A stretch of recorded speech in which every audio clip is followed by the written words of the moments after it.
toutes les formes d'extase, à mon avis, ont ce point commun. Il y a comme tout d'un coup quelque chose qui fait qu'il n'y a plus d'extérieur, il n'y a que de l'intérieur. Notre cerveau est une sorte de dealer, pour le dire très simplement. C'est-à-dire que notre cerveau, il a pour but, en gros, de nous maintenir en vie.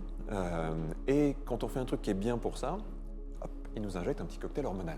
Est-ce qu'on peut quelque part un peu hacker ce qu'on est pour vivre davantage justement ces états de flow Ah, j'en et suis peut-être dans persuadé, tous les ouais. domaines de nos vies? L'extase, qu'elle soit physique ou mystique, souvent à la frontière des deux, elle éveille nos consciences, nourrit nos cœurs et fait vibrer nos sens. C'est dans l'abandon total qu'elle naît, quand on devient pleinement connecté à soi tout en étant relié à tout. Dans cette émission, nos invités ont un talent rare, celui de nous faire ressentir, de nous transmettre ce frisson, ce sentiment d'élévation. À travers leur parcours, leurs histoires et leurs révélations, ils partageront avec vous l'essence de ce qui les a transformés. Et peut-être vous offriront-ils les clés pour goûter à votre propre exaltation. Bienvenue dans Extase.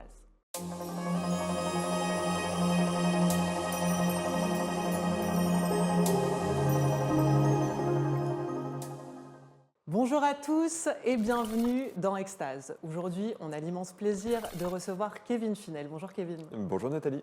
Comment vas-tu ? Ah ben écoute, en pleine forme, je suis très heureux d'être là.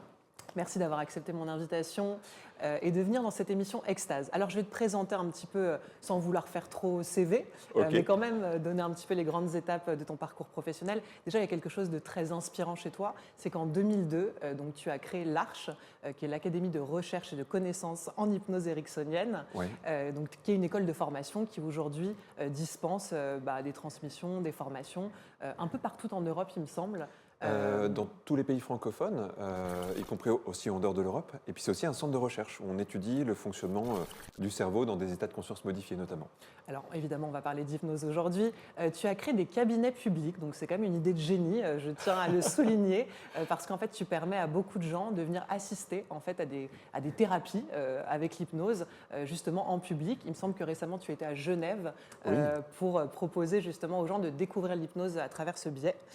Tu es également auteur de plusieurs ouvrages autour de l'hypnose et l'auto-hypnose, pareil, on en parlera. Tu as remporté une médaille de bronze au concours Lépine pour c'est une vrai. machine aussi que tu as inventée qui s'appelle la Dream Machine. Oui. En fait, quelque part dans ta vie, Kevin, tu fais des choix qui vont dans le plaisir de créer des choses, d'aller vers les espaces qui finalement résonnent et t'inspirent. Oui, complètement. Enfin, pour moi, je ne dirais pas que c'est le seul moteur, parce qu'il y en a forcément d'autres aussi, mais sans le plaisir, j'aurais du mal à m'investir dans un projet en tout cas. S'il n'y a pas de plaisir, je ne vois pas l'utilité d'aller vers quelque chose. Alors justement, on parlera notamment de cette notion de plaisir qui me semble aujourd'hui extrêmement importante. Je pense que beaucoup de gens vivent dans la labeur, dans l'effort, et on va les aider notamment à travers cet épisode de pouvoir justement se reconnecter au sentiment de plaisir et notamment au sentiment d'extase. Alors j'ai envie qu'on revienne peut-être aux prémices de ton parcours. D'accord. La légende dit que tu as créé ton premier cabinet d'hypnose à 17 ans, mais j'ai envie qu'on parle d'un souvenir peut-être encore un peu plus lointain, Ouais. qui est celui de rêver d'être magicien à peu près aux alentours de 9-10 ans. Est-ce que tu pourrais nous raconter cette anecdote ?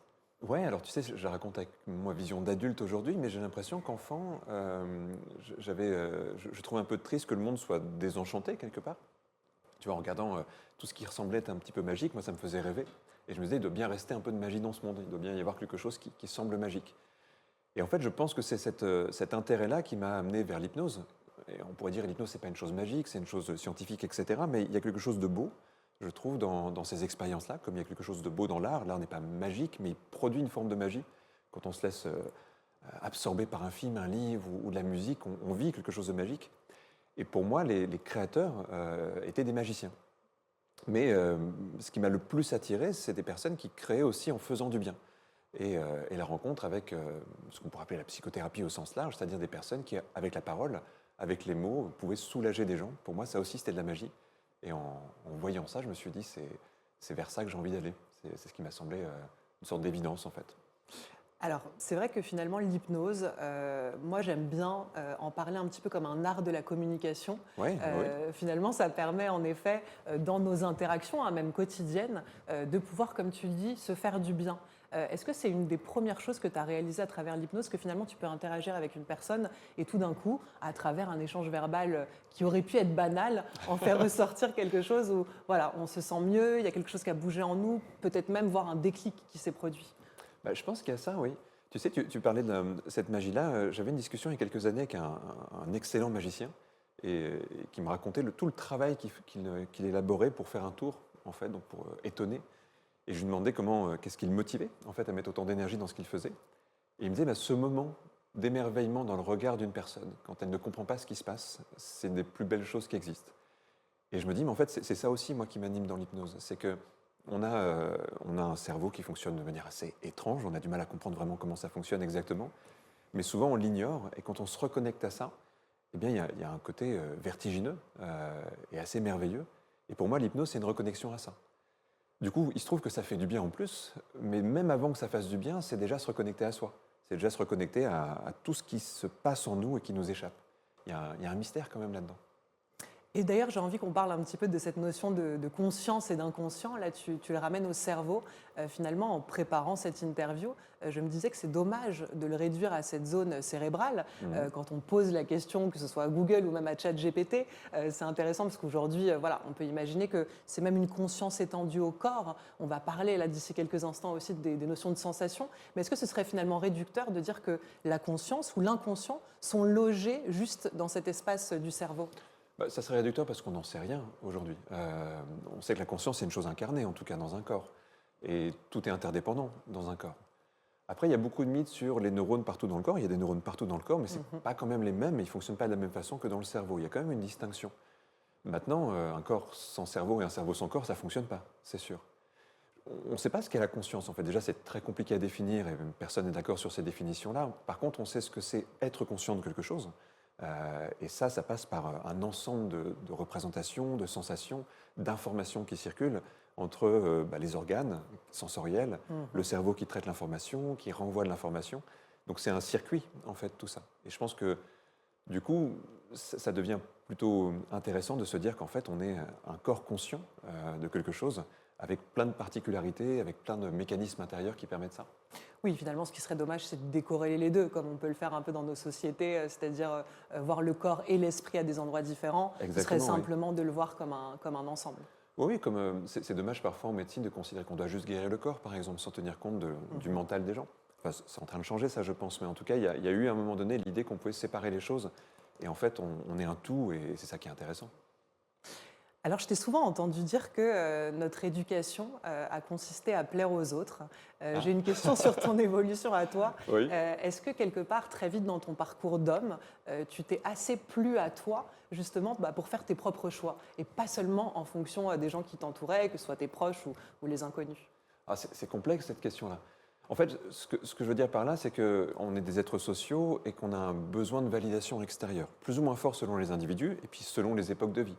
Un petit enfant, il n'a pas encore tout à fait ce besoin-là, il va le développer progressivement. Au début, il va l'avoir pour les parents, l'approbation est importante. Puis après, il va l'avoir pour les amis, les personnes rencontrées. C'est vrai qu'il y a un enjeu très fort avec ça. Et j'ai l'impression qu'on oscille toujours entre faire quelque chose qui est conforme pour que ça soit bien dans une société, et puis faire quelque chose qui nous ressemble. Et je pense en tout cas qu'à un moment donné, j'étais au bord en fait, de choisir quelque chose qui était plus pour me conformer. Par exemple, des choix d'études en fonction de ce que mes parents, enfin, de ce que je croyais qui ferait plaisir à mes parents, c'est même pas sûr que ça leur ferait vraiment plaisir, c'était ma projection, de ce qui était bien socialement. Tu vois, on est quand même imprégné de plein de choses quand on grandit. Il faut être bon en maths, il faut faire une bonne école, il faut faire une prépa si on peut. Enfin, tu vois, c'est plein de conditionnements. C'est très normé. Et moi, je commençais à rentrer dans ce fonctionnement-là. Puis à 17 ans, je me suis dit, il y a comme un choc à l'intérieur qui a dit non, en fait, je veux pas ça. Et j'ai pu bifurquer à ce moment-là. J'ai pris un virage à 180 degrés. Mais et je ne saurais pas dire en fait, pourquoi j'ai pu faire ça en fait, à ce moment-là. Parce qu'à cet âge-là, il y avait une pression sociale en tout cas qui était assez forte et dont je n'avais pas conscience, comme je pense la plupart des ados n'ont pas conscience de cette pression sociale. On fait avec, on travaille avec, on essaie d'y résister. Et même parfois quand on pense y résister, en fait, on est en train de la valider. Donc c'est très compliqué. Mais je crois que parfois on a un sursaut. On se dit ça ne va pas. Et tu sais, je pense aux gens qui parfois dans leur vie ont un sursaut en se disant en fait, si je continue comme ça, je vais passer à côté de ma vie.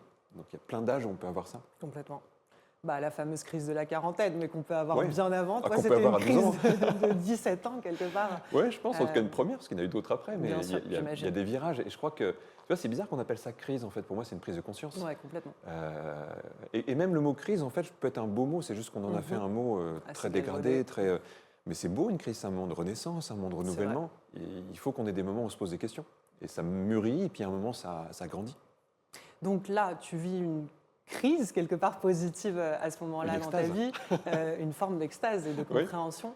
Est-ce qu'à ce moment-là, tu commences à te faire confiance dans ton parcours de jeune homme? Est-ce que tu pourrais dire que l'amour de toi, c'est un sujet qui est arrivé en choisissant justement une voie qui avait du sens et dans laquelle tu sentais qu'il y avait peut-être une incarnation, une connexion, une correspondance? Tu sais, je suis pas sûr que j'avais un amour de moi à cette époque-là. Tu vois, après, j'étais dans des questions d'adolescence à 16-17 Comment ans. plaire aux filles?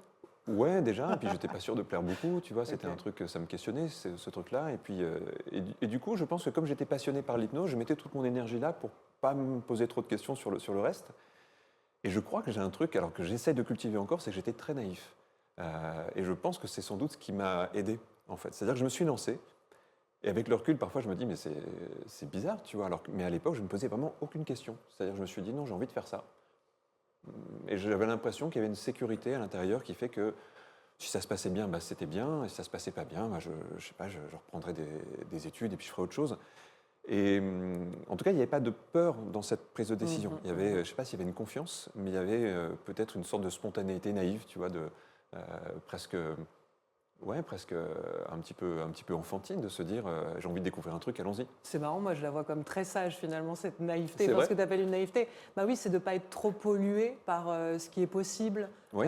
les normes, le regard des autres comme on en parlait. C'est simplement de se lancer tout en étant encore assez, je sais pas, pur dans nos intentions.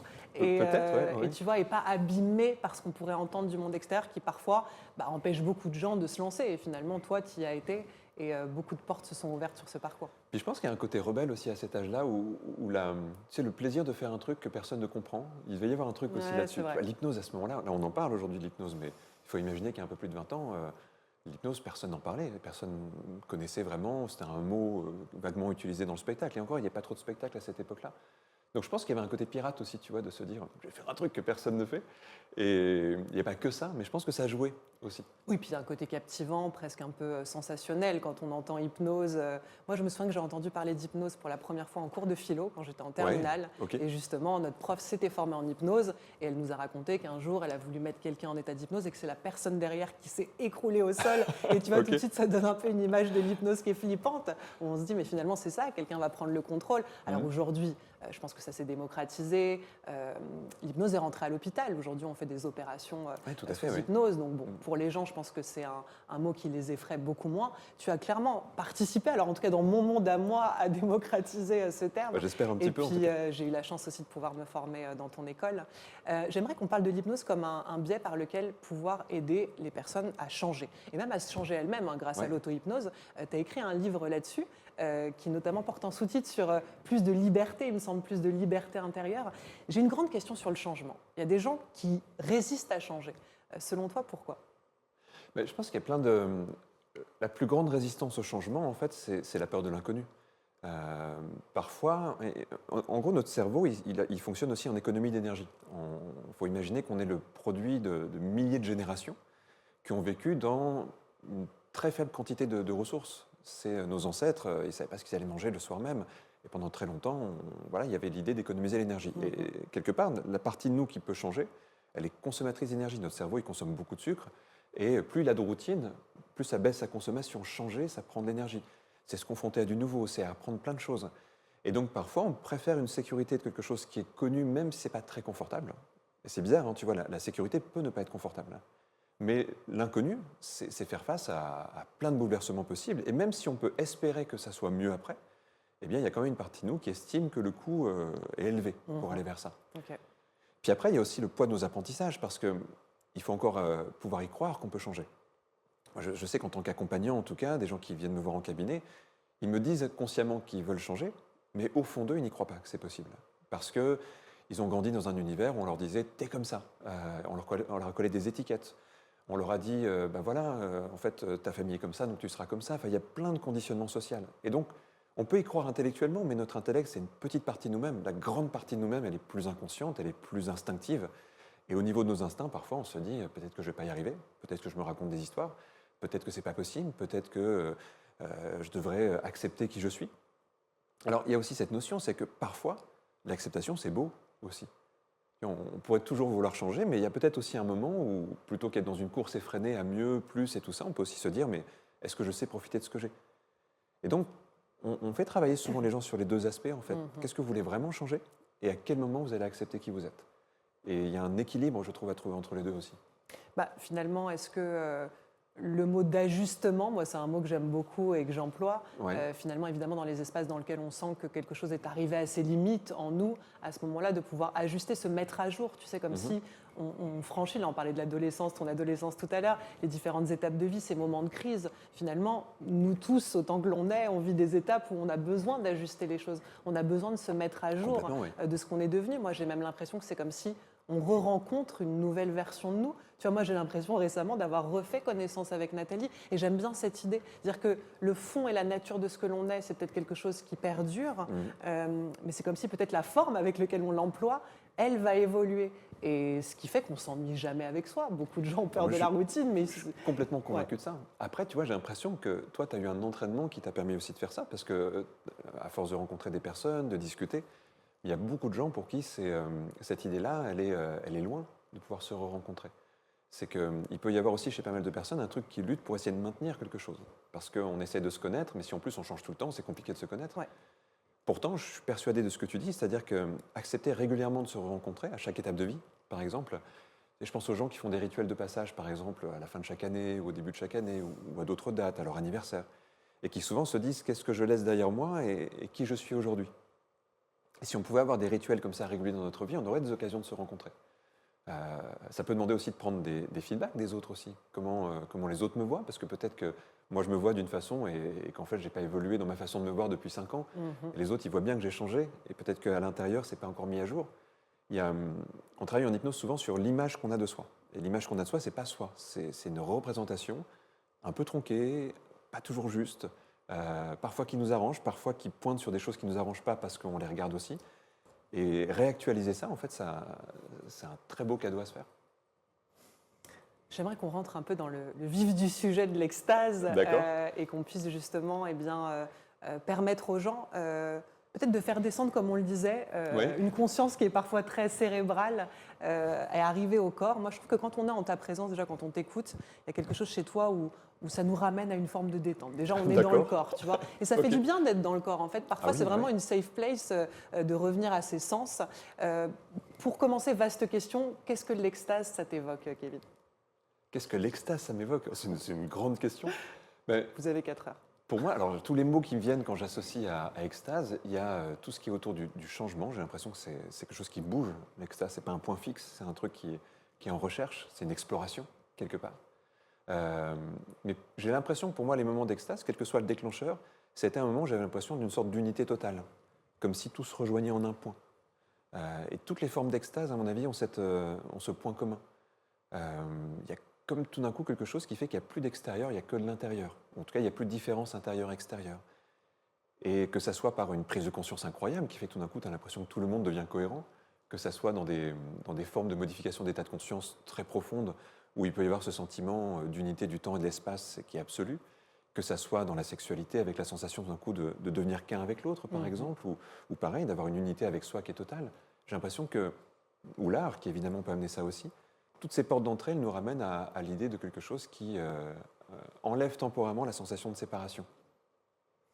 Je ne sais pas si ça répond à la question. Complètement, non mais c'est ta réponse et je la trouve très intéressante, d'être aussi vraiment connecté à l'instant présent, de perdre un peu la notion d'espace et de temps. Peut-être, alors je le dirais avec d'autres mots, je dirais peut-être se rappeler que tout ça est une très grande illusion, la notion d'espace et de temps. C'est vrai. Comme si tout d'un coup, il y avait une sorte d'accès à un savoir profond qui est que on peut faire semblant de tout ça, mais que dans ces moments-là, on se rappelle que c'est juste une construction. Et qu'il n'y a pas finalement de discontinuité, comme tu disais, entre soi et les autres. Moi, j'aimerais qu'on parle aussi à tous ces gens qui cherchent aujourd'hui à vivre des moments d'extase, alors peut-être avec les addictions, peut-être faire la différence aujourd'hui entre des plaisirs qui quelque part font monter un peu nos niveaux de dopamine, Oui. mais qui nous font parfois aussi descendre, ce qui pourrait être une différence avec l'extase, qui est un état qui nous enlève rien par la suite. C'est vrai. Aujourd'hui, parlons un peu de ces notions de circuit de récompense, Oui. tu vois, et comment notre cerveau ou ce besoin qu'on a de combler peut prendre un petit peu le lead sur les choses et nous empêcher de toucher justement à des états qui nous élèvent. Raconte-nous déjà dans un premier temps comment ça se passe ces circuits de récompense et pourquoi on est attiré par des choses qui nous font de l'effet mais qui parfois vont nous desservir. Bah, là aussi, c'est un mécanisme qu'on perçoit dans l'évolution de l'humain, c'est que en fait, notre cerveau est une sorte de dealer, pour le dire très simplement. C'est-à-dire que notre cerveau, il a pour but, en gros, de nous maintenir en vie. Et quand on fait un truc qui est bien pour ça, hop, il nous injecte un petit cocktail hormonal. Donc, par exemple, tu vois, t'as soif, tu bois, et ben ton corps, il fait OK, c'est super que tu fasses ça. Tiens, je te mets un petit peu de plaisir. T'as faim, tu manges. Dès que tu fais un truc qui est bien pour toi, ton cerveau te récompense. Donc, c'est un vrai mécanisme qui existe. On appelle ça le circuit de la récompense. Seulement, notre cerveau, il a grandi dans une nature qu'on n'avait pas complètement transformée. Donc l'accès à des choses qui créent des récompenses est régulé par une norme, quelque part. Mais aujourd'hui, avec l'évolution récente notamment, on a accès à des choses qui sont un peu hors normes. Donc imaginons par exemple quelqu'un qui va, ne serait-ce que prendre du sucre raffiné. Tu vois, il n'y a pas de sucre raffiné dans la nature. Le sucre raffiné, c'est une sorte de bombe d'énergie pour le corps. Donc quand on donne à ton corps, il y a ton cerveau qui fait « Ouh, génial, tu fais un truc qui est super, je te donne une grosse récompense de plaisir ». Et du coup, tu as envie de le reproduire. En fait, c'est comme ça, notamment, que va se créer un mécanisme addictif. Et c'est vrai de tout ce qu'on appelait des drogues au sens large, c'est-à-dire des choses qui vont nous amener tellement de bien-être, plaisir, même temporaire, qu'en fait, notre cerveau croit que c'est bon pour lui, nous donne une décharge hormonale pour qu'on y retourne. Et donc, certains produits très addictifs, notamment, créent ce cocktail hormonal de façon exponentielle. Donc, certaines drogues très addictives, par exemple, je ne sais pas si on peut les citer là, Bien mais sûr, bien sûr. comme la cocaïne, par exemple, et tout ça, c'est vraiment des très hauts niveaux. Et c'est ce qui fait que parfois, sur ces substances-là, il y a des personnes qui, parce qu'elles ont un penchant pour le côté un peu addictif, avec quelques prises seulement, voire une, dans certains cas, même c'est plus rare, vont avoir très très envie d'y retourner, une envie presque incontrôlable, parce que c'est comme si le cerveau les guidait. Donc c'est comme ça que vont se créer des addictions. On peut agir dessus, évidemment. Déjà, dans ce que tu dis, je trouve qu'il y a déjà un élément important, c'est qu'en fait, ce plaisir qu'on ressent là, ce n'est pas vraiment ce qu'on pourrait appeler une extase, je pense. C'est un plaisir immédiat. Ça peut apporter peut-être du réconfort, peut-être de la confiance, peut-être quelque chose comme ça. Mais c'est souvent greffé sur une faille. C'est-à-dire c'est greffé sur quelque chose qui déjà ne va pas très bien. C'est-à-dire que si je prends quelque chose pour combler un manque de confiance, j'ai évoqué la cocaïne et on sait qu'il y a des choses comme ça, ben en fait, je travaille sur une faille, c'est-à-dire je renforce une faille que j'ai. Je me donne un élément pour construire quelque chose un peu artificiel. Et souvent, les gens qui ont un tempérament addictif, c'est exactement ce qui se passe.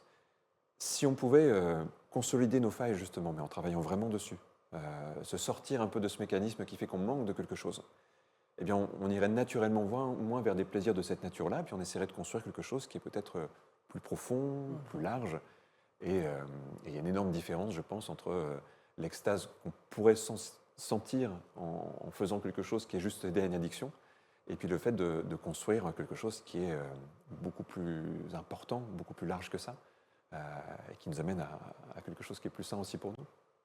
Est-ce que, je trouve ça intéressant la notion des tempéraments un peu addictifs. Est-ce que tu penses que des gens qui ont vécu des manques dans l'enfance sont des gens qui vont grandir et devenir des adultes beaucoup plus addicts? En gros, est-ce qu'il y a des tempéraments d'addictifs et des gens qui sont beaucoup plus émancipés de ça quelque part, tu vois? Tu sais, c'est une grande question. Alors, je ne sais pas si c'est tranché cette question-là, la part de génétique et la part d'apprentissage là-dessus. Mais ce qui est certain, c'est que plus on a vécu des choses qui nous ont créé certaines failles et moins on a travaillé dessus, plus on est ouvert à plein de possibilités un peu complexes. Donc les addictions, ça peut en faire partie. Des sentiments, des peurs profondes qui sont un peu exacerbées. Peur du rejet, peur tu vois, de l'abandon, des choses comme ça. Des gens qui ont vécu des choses comme ça, il y a plus de chances qu'ils aient des peurs exagérées. Parce qu'en fait, là aussi, notre corps essaie de se protéger. J'ai vécu un truc qui n'est pas bon, je veux absolument plus le revivre, donc je crée des mécanismes de défense, mais qui finissent par être des pièges, parce qu'à trop se défendre, on finit par créer parfois ce qu'on veut éviter. Tu vois, c'est les gens, par exemple, qui ont des peurs du rejet, ils sont impossibles en relation, parce qu'ils vont tellement mettre la peur du rejet dans la relation qu'en fait, au bout d'un moment, ça crée de la tension, et ça finit par créer leur plus grande peur.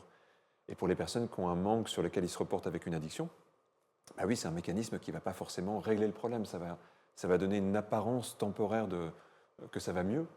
Tu vois, la personne qui soulage, par exemple, un manque affectif avec du sucre, en fait, ça ne travaille pas son manque affectif, donc elle aura toujours besoin de quelque chose, c'est sans fin.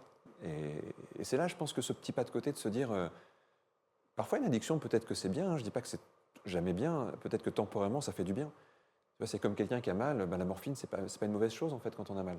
mais c'est de l'opium, donc on peut devenir addict.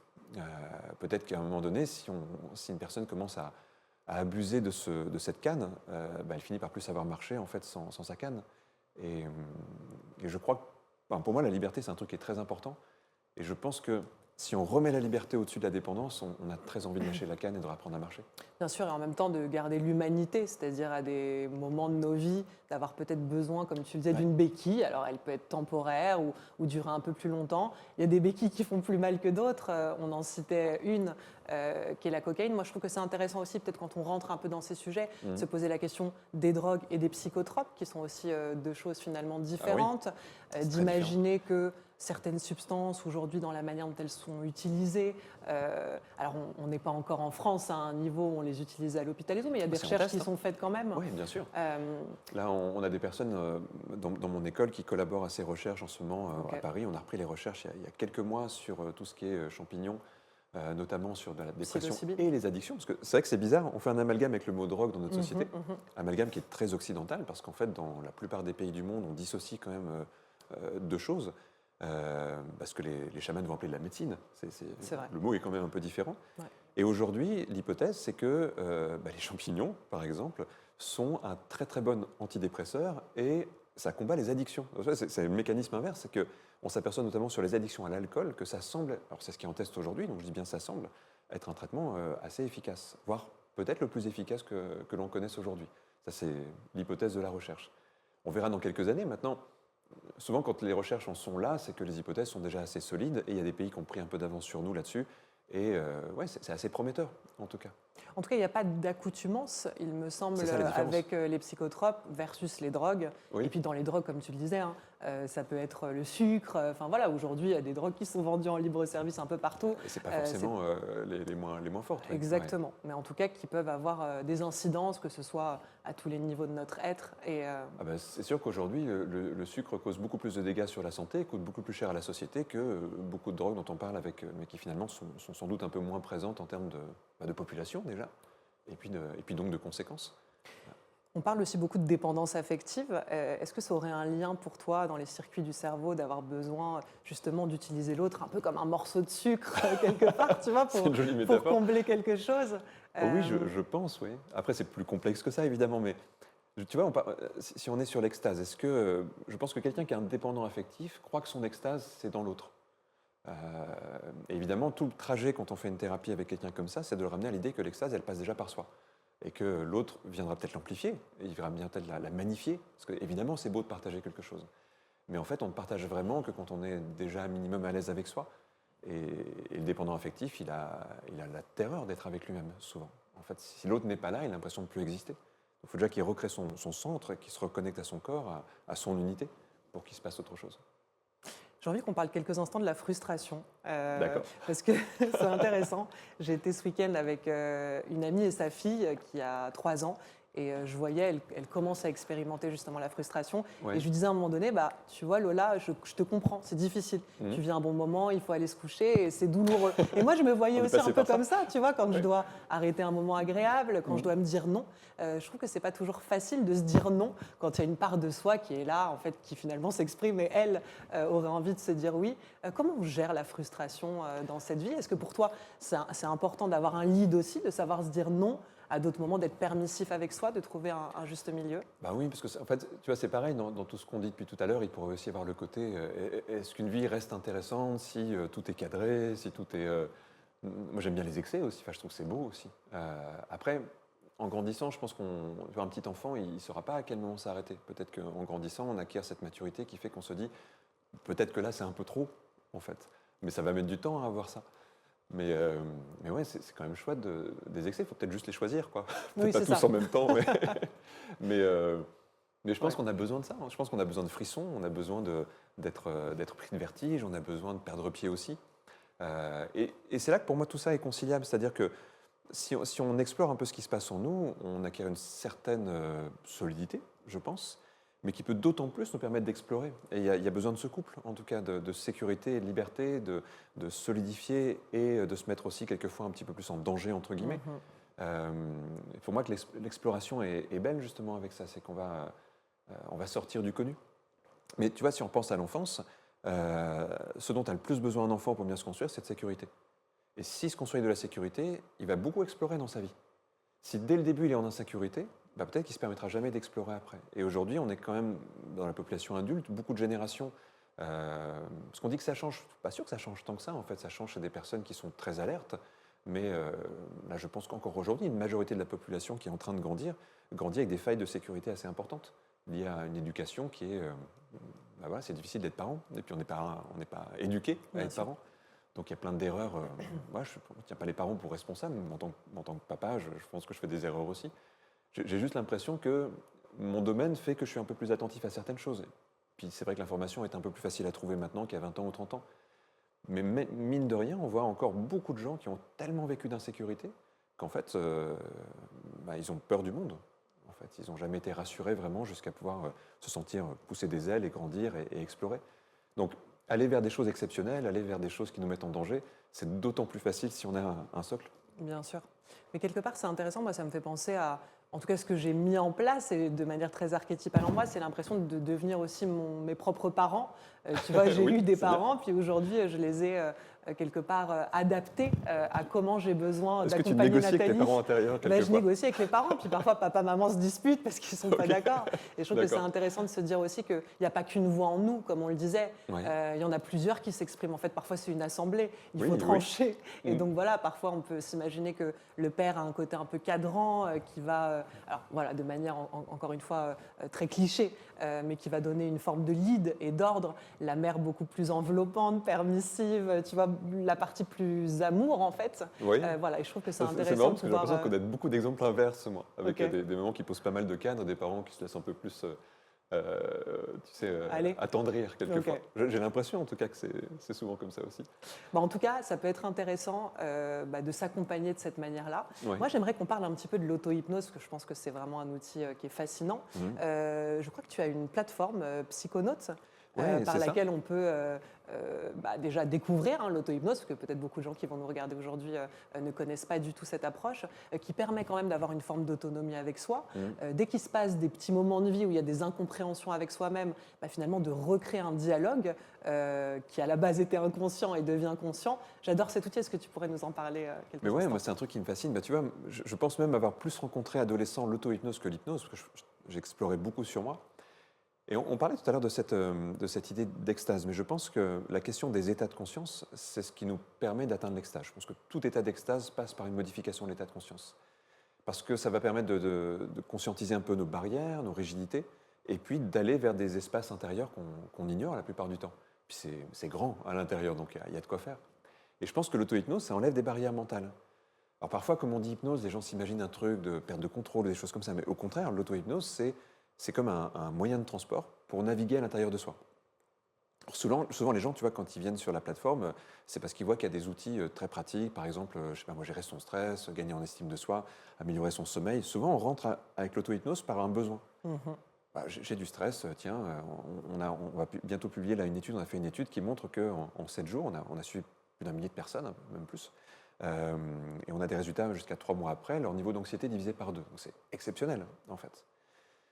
Après, pour moi, ça c'est un premier pas. C'est super de faire ça. Mais ce qui est derrière, en fait, ce qui est le plus extraordinaire, c'est l'espace que ça ouvre à l'intérieur.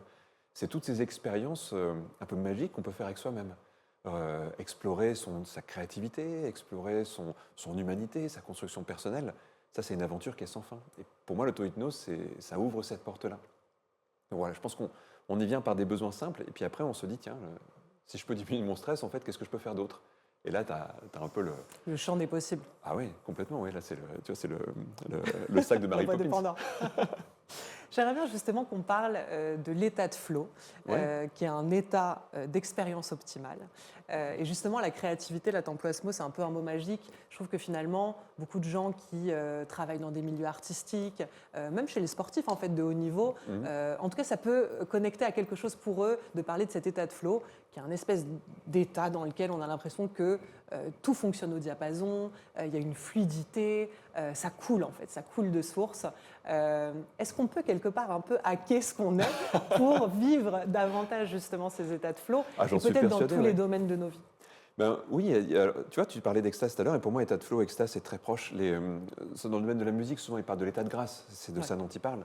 Et c'est vrai que c'est un état où tu as l'impression que tout est tellement fluide, et ça revient à ce que je te disais tout à l'heure, il n'y a plus d'interférence entre intérieur et extérieur. Tu danses avec le monde, quelque part, et le monde danse avec toi, avec un rythme qui est parfait.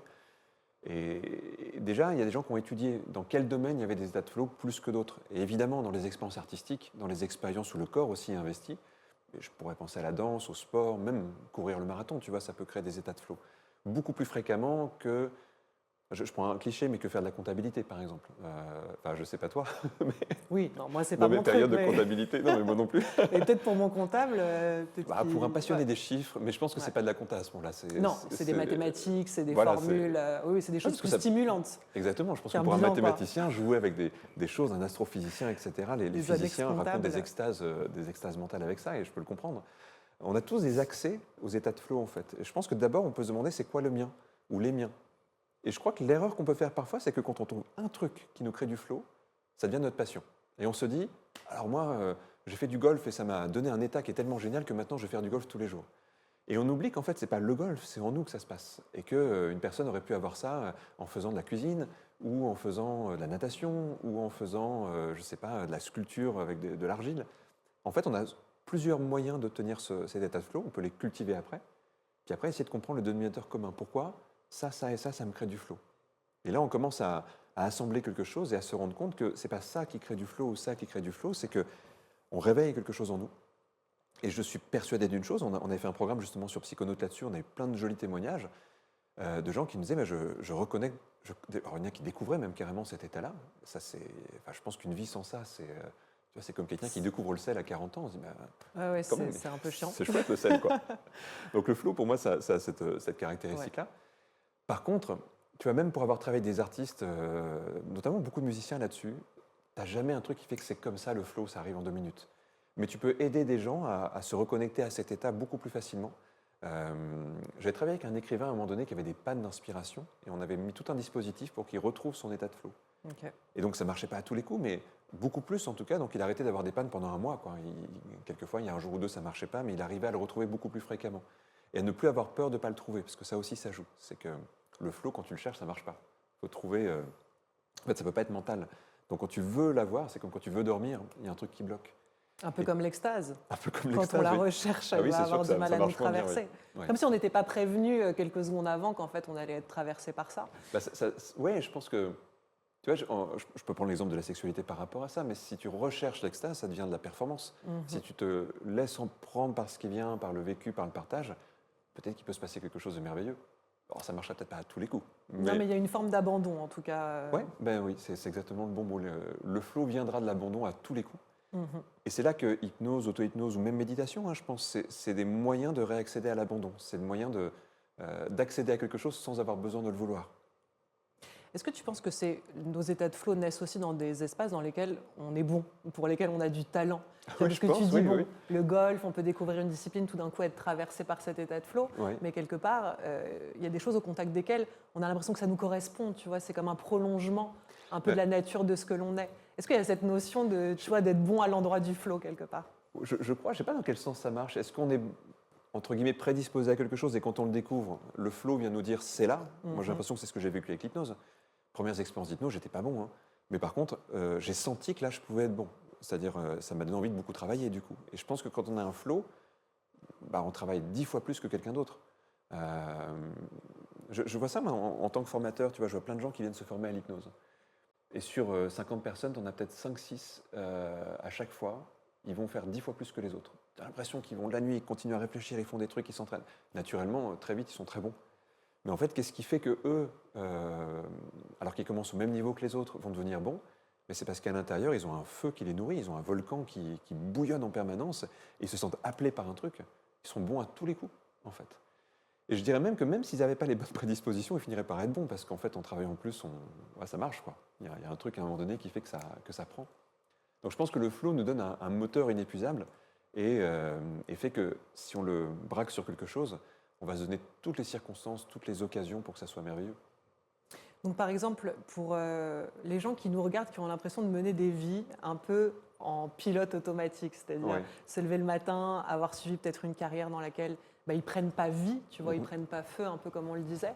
Je sais que c'est une situation déjà commune et on peut donner peut-être un conseil assez vaste, mais qu'est-ce que tu auras envie de leur dire à ces gens qui ont l'impression que la vie elle passe, qui sont à côté C'est et qu'ils dur de aimeraient se dire ça parce raccorder que, un petit peu tu vois, tu peux pas dire aux gens, plaquez tout, tu vois, c'est horrible. Allez-y. Dans ma position de thérapeute, quand les gens me disent des choses comme ça, moi, je ne sais pas quoi leur dire, je les questionne par contre. Et soit il va ressortir de ça un côté, en fait, j'ai encore besoin de cette sécurité pendant un temps, ok. Soit il va ressortir de ça, c'est insupportable, j'ai besoin d'autre chose. Mais si c'est ça, en fait, je pense que la solution, c'est de tomber amoureux, en fait. Alors, pas forcément de quelqu'un, mais de quelque chose. Mais c'est, tu vois, le coup de foudre, c'est le plus bel état de flow qui arrive. Et quand on se dit, je tombe amoureux d'un projet, d'un voyage, d'une activité ou d'une personne, on ne peut pas rester dans quelque chose qui nous restreint, en fait. Donc je pense que la solution, c'est de tomber amoureux régulièrement. J'adore ce conseil. Non, mais vraiment de tomber en amour pour. Puis comme tu le dis, c'est-à-dire que c'est pas forcément relatif au couple, à une rencontre humaine, c'est Ça peut être tomber ça peut être plein de amoureux choses. d'un projet, d'une nouvelle discipline, peut-être aussi d'aller découvrir, expérimenter. Ben oui, parce que tu vois, quand on s'enferme dans quelque chose, en fait, c'est qu'on est en soi plus amoureux. Même un métier qui nous a passionnés ne nous passionne plus, c'est qu'on n'est plus amoureux de ce métier. Et ça peut, enfin, une vie c'est long et ça peut arriver. Et puis c'est pareil qu'une personne aussi, on n'est pas censé. Il y a des gens, ils passent 80 ans en couple, alors je trouve ça magnifique. Mhm. Mais statistiquement, il y a quand même peu de chances pour que ça arrive. On tombe plusieurs fois amoureux dans une vie et c'est pas mal, c'est humain. Et puis on change, on évolue. Et je pense que quand il manque ce feu-là, c'est qu'on doit retrouver ce qui nous l'active. Et parfois on le sait, mais on ne le regarde pas. Ça peut arriver. J'ai l'impression, en tout cas en thérapie, que j'ai souvent accompagné des gens à se dire, mais en fait, je savais que c'était là, mais je n'osais pas le voir parce que j'avais peur des conséquences et j'acceptais que c'était là. Puis après, on essaie de gérer les conséquences pour pas que ça balance tout à la poubelle, quoi. Tu vois, il ne faut pas prendre d'un risque non plus Bien sûr. inconsidéré. Et peut-être que c'est ça aussi. Parfois, il y a la peur que si j'accepte d'aller vers quelque chose qui est important pour moi, ça va tout bouleverser. Alors oui, mais il y a des bouleversements progressifs et souvent ils sont bons pour tout le monde en fait. Quelqu'un qui se perd, est-ce qu'on a envie de vivre avec quelqu'un qui s'est perdu? Est-ce qu'on a envie en tant qu'enfant d'avoir des parents qui se sont perdus? Est-ce que nos amis qui nous aiment, ils ont envie de voir quelqu'un qui erre dans le monde comme s'il était un fantôme? En fait, les gens se disent, mais peut-être que ça a tout bouleversé. Oui, mais en fait, quelle meilleure chose on peut donner à ceux qui nous aiment et à ceux qui sont autour de nous que nous on vit? Complètement. Puis peut-être de savoir aussi se réinventer à des moments sans l'avoir prévu quelques temps avant. Parfois, ça nous traverse et je pense que c'est peut-être suivre, un peu comme on le dit, dans le flot des choses, voilà, suivre une opportunité. Je sais pas, on peut s'imaginer être en train de rouler sur une voie, puis tout d'un coup avoir le besoin Ah bah oui, spontanément de prendre un virage, en fait. Sortir de l'autoroute. Complètement, exactement. Et c'est beaucoup mieux d'être en dehors de l'autoroute et de suivre un petit peu vos voies et vos chemins. J'ai une question que je me suis toujours posée à ton propos. Est-ce que tu es croyant? Quel est ton lien avec le divin, le spirituel ou le religieux? C'est une grande question. Je crois que je suis très partagé, mais ça me va, hein, c'est un paradoxe. D'un côté, tu sais, dans mon école, on a un centre de recherche. Donc, on est très matérialiste dans un centre de recherche aujourd'hui. C'est-à-dire qu'on étudie des fonctionnements, on étudie quelque chose. Et j'ai une croyance très forte en l'idée que la méthode scientifique, parce qu'elle est rigoureuse, parce que c'est la seule méthode à ma connaissance qui se remet autant en cause. Parfois, on accuse la science d'être lente et tout ça, mais c'est parce qu'elle se remet en cause et c'est sain. Maintenant, c'est une approche qui est très matérialiste. Et je pense qu'au fond de moi, il y a au moins l'espoir qu'il y ait quelque chose d'autre. Après, j'essaie de résoudre ça en me disant que s'il y a quelque chose d'autre, cette méthode-là finira par le trouver aussi, tu vois. Mais j'ai l'impression, dans des expériences plus transcendantes que je vis, qu'il y a autre chose, en tout cas, mon intuition me dit ça. Simplement, j'ai été tellement déçu par plein de rencontres de personnes qui se disaient mystiques ou des choses comme ça, avoir des pouvoirs particuliers, puis en fait, c'est des tours de magie, des faux voyants, qu'en fait, ça m'a aussi rendu un petit peu méfiant vis-à-vis de ça. Donc j'essaie tu vas te concilier un petit peu tout ça. Mais je pense en tout cas qu'il y a un mystère de toute façon, je pense que tout le monde est OK avec ça, même des scientifiques très rigoureux vont dire qu'il y a un truc mystérieux, on ne sait pas en fait quelles sont les réponses à tout ce qu'on vit. Ce qu'il y a besoin aujourd'hui pour moi dans la spiritualité, en hypnose c'est des sujets qui reviennent souvent, c'est d'enlever un peu l'écran de fumée qu'il peut y avoir parfois par des gens qui profitent du besoin de croire. Et je me méfie du coup du besoin de croire. Si j'ai besoin de croire en quelque chose, il y a des gens qui vont me le vendre, quoi, grosso modo. Bien sûr. Donc, revenir vers une racine, en tout cas, qui a peut-être quelque chose de merveilleux et de mystérieux. Je pense que ça, je l'ai au fond de moi. Pas religion, dans le sens où tous les dogmes me font fuir très très vite et très profondément. Le seul dogme qui me plaît, parce que justement, il est moins dogmatique que les autres, c'est la science. Et j'ai espoir qu'avec justement la recherche, l'investigation, on arrive à un moment donné à rejoindre ces questions-là. Tu vois, si j'étais astrophysicien, je te dirais peut-être qu'à un moment donné, on va comprendre pourquoi le Big Bang ou autre chose, une autre hypothèse, et que ça va nous permettre d'aller encore un peu plus loin, puis de finir par se poser la question de ce qu'il y a au-delà de ça. Mais en étant très ouvert à toutes les réponses. Ce qui est intéressant, c'est qu'il y a aussi une notion d'interprétation, c'est-à-dire que entre, imaginons, des discours ecclésiastiques versus peut-être se connecter à Dieu d'une autre manière, Oui. tu vois, c'est-à-dire qu'évidemment, les gens, ils vont reprendre. Alors, comment peut-on transmettre la parole de Dieu alors que ça passe par un humain quelque part, tu vois, c'est comme s'il y a quelque chose qui n'est pas tout à fait sensé là-dedans. Et puis souvent, ça donne des choses un peu, je trouve, un peu hystériques dans le sens où les gens s'approprient une croyance, ça devient la seule et tout ça, alors qu'en fait, ils ont grandi dans une culture qui les a un peu obligés à cette croyance-là. Moi, j'ai tendance à me méfier de ça. J'ai l'impression qu'il y a un retour du religieux en plus aujourd'hui qui, moi, m'inquiète un peu. Okay.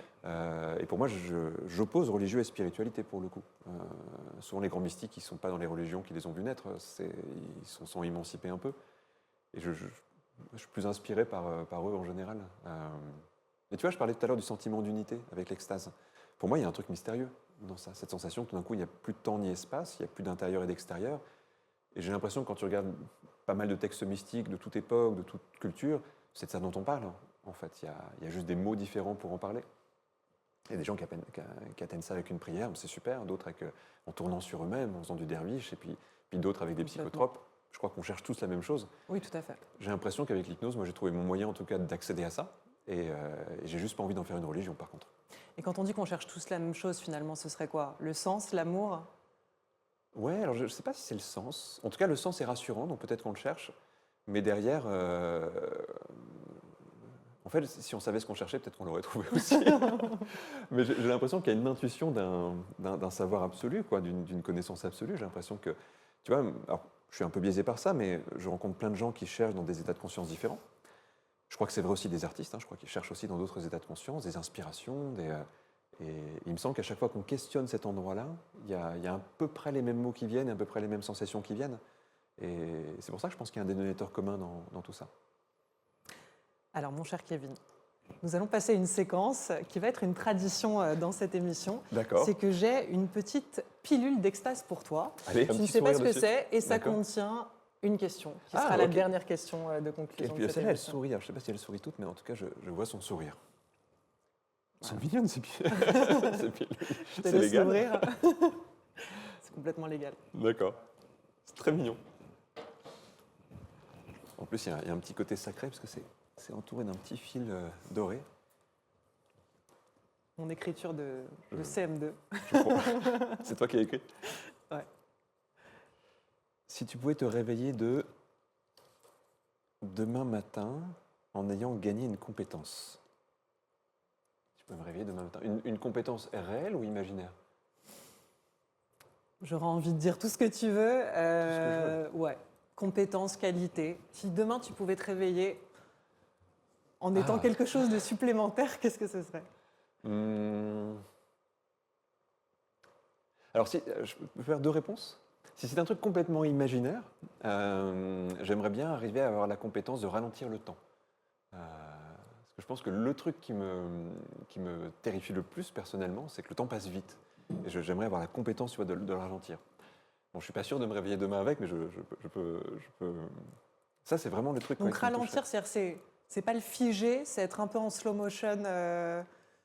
Je sais pas, parce qu'en fait, tu vois, je pourrais te dire aussi, moi j'aime beaucoup cette vie, tu vois, plus elle peut durer et plus je serai heureuse. Tu sais que bientôt, tu peux toujours là commencer à prendre congé. Une place pour te faire cryogéniser. Oui, mais je suis pas sûr du résultat, tu vois. Il faut que je tienne jusqu'au moment où c'est opérationnel. Oui, il faut que la médecine puisse te réanimer à un moment donné. Je crois que j'ai un côté très amoureux de la vie, et même dans ces côtés parfois plus complexes, mais qu'est-ce que c'est bon, enfin, j'ai envie que ça dure une éternité. Ouais. Alors peut-être que si c'était une compétence un peu plus classique, et je crois que c'est un truc que j'essaie de travailler en ce moment, j'ai l'impression d'avoir souvent été quelqu'un de pressé, tu vois, pour compenser ça aussi, d'avoir voulu faire tout vite et tout ça, et je crois que depuis 2-3 ans, j'essaie de beaucoup plus prendre le temps et de me dire chaque instant doit pouvoir être vécu comme une éternité, comme quelque chose qui reste là. Donc ça c'est la version plus accessible de ce super pouvoir ou de cette compétence. Ça fait très extase, ça. Ah, ça fait très extase. Ouais. Et du coup, j'ai l'impression que chaque moment peut devenir beau. Donc j'essaie de travailler là-dessus, ce qui n'est pas simple, parce que je crois que c'était une tendance assez lourde, tu vois, de penser qu'il fallait faire vite. Mais ça n'a pas marché du coup, le temps est passé tout aussi vite, donc j'essaie une autre solution. Et presque limite, plus on met de choses dans le temps et plus on a l'impression qu'il passe vite. Ouais, c'est ça. On Tu vois, charge on se connaît nos depuis un jours et petit nos moment, années. j'ai toujours l'impression d'avoir plein de projets en cours, plein d'idées. Je suis Complètement. un boulimique parce qu'il y a beaucoup de choses qui me plaisent et je me dis, j'ai envie de ne pas regretter des choses à la fin de ma vie. J'ai l'impression que ça évolue, comme tu le dis. Ouais, un C'est-à-dire, peu, ouais, quand même, ça va mieux. Ça transite. Ça va un petit peu mieux. Donc ça, c'est pour la compétence imaginaire Ouais. et la compétence réelle. Bah, du coup, ça serait encore mieux profiter de chaque Ok. instant. Ok. Ça, c'est celle que j'essaie de travailler. En fait, elle raconte la même chose. Il y en a une qui serait plus expéditive, Complètement. tu vois. On peut vraiment faire en sorte qu'un instant dure une éternité parfois. Mais je crois qu'en profitant mieux de chaque instant, on se rapproche un peu de ça. Alors, mon cher Kevin, si les gens qui ont aujourd'hui regardé cette émission veulent te retrouver, où Oui. est-ce qu'ils peuvent le faire? Écoute, il y a plusieurs choses. J'essaie d'organiser régulièrement, mais tu parlais des cabinets publics, c'est des moments où je parle d'hypnose en faisant des démonstrations, un peu comme si on était dans un cabinet de thérapeute, mais ouvert. Ça, j'essaie de faire une tournée chaque année, donc ça peut être une possibilité. Il y a Psychonautes, t'en parlais tout à l'heure. J'ai beaucoup de gens qui me demandent des consultations et tout ça, j'en fais plus beaucoup aujourd'hui. Par contre, sur Psychonautes, j'essaie de partager beaucoup de contenu, il y a des petits lives, il y a plein d'expériences qu'on met pour que les gens les vivent après, plein de cours et tout ça, donc c'est un foisonnement. Et je ne suis pas tout seul, on est avec un ami qui s'appelle Bruno et on alimente cette plateforme à deux. C'est un projet de pote à la base, on essaie de garder ça. Ok. Et puis là, il y a un projet de spectacle. Mais tu n'es pas encore au courant, il faut que je t'en parle. Là. Mais voilà, je ne sais pas à quel moment on peut en parler ou pas. Mais Ok. il va y avoir un spectacle. Alors, si je devais en dire deux mots, l'idée c'est de faire vivre une expérience un peu folle aux gens. Un mélange entre du récit, de l'hypnose, des expériences d'état de conscience modifiées. Et on va voir ce que ça donne, mais dans l'idée, si ça plaît, ça va être quelque chose d'assez important. Et ça va être sur le thème d'Ulysse, comme si on faisait revivre aux gens le voyage d'Ulysse, mais Ok, waouh. version hypnotique. Donc, rassembler la mythologie, peut-être aussi un amour que tu avais pour ça, Ouais, ouais. avec aujourd'hui la transmission de l'hypnose. La scène est un élément important de ta vie, on n'en a pas parlé, mais même le théâtre, Ouais, j'allais dire dans beaucoup, ton adolescence, je crois que ça a commencé à ce moment-là où tu es monté peut-être pour la première fois sur scène. Il y a eu ça, ouais. Puis, en fait, à la base, par hasard, alors surtout que je vivais avec une comédienne et je voyais ce qu'elle vivait, je trouvais ça beau. Mais je me disais, moi, je ne suis pas sûr d'être capable de faire un truc comme ça.